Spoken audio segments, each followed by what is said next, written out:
Azərbaycan Dövlət Kukla Teatrı təmsilçiləri qardaş Türkiyə festivala gedirlər. Belə ki, aprelin 21-dən mayın 12-sinədək 4-cü Beynəlxalq Hadi Poyrazoğlu Kukla və Qaragöz festivalı keçiriləcək. Kuklaçılarımızın səfər müddəti aprelin 21-dən 26-sinədək baş tutacaq.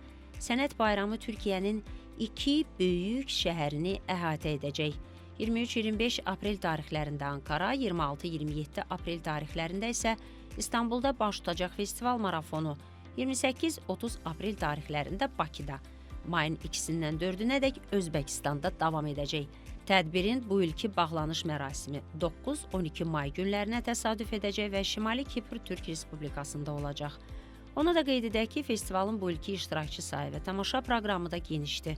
Bu mənada kuklaçılar hər iki şəhərdəki müxtəlif məkanlarda milli kukla sənətimizi layiqincə təmsil etməyə çalışacaqlar. Səfərə 10 nəfərlik heyətlə yola düşəcək kuklaçılarımız Türkiyəli teatr sevərlər qarşısında Cırtdanın Türkiyə macəraları adlı tamaşa konserti göstərəcəklər. Milli kukla personajlarımızdan ibarət bir hissəli aktın səhnələşdirmə və quruluşçu rejissoru Səidə Akverdiyeva, tərtibatçı rəssamı İqbal Əliyevdir. Milli musiqi və rəqslərlə zəngin səhnə işində obrazları aparıcı kukla aktyorlarımız Səriyə Mansurova, Aygül Ağayeva, Elnur Abbasquliyev, Rəhim Rəhimov və Cavid Telman canlandıracaqlar.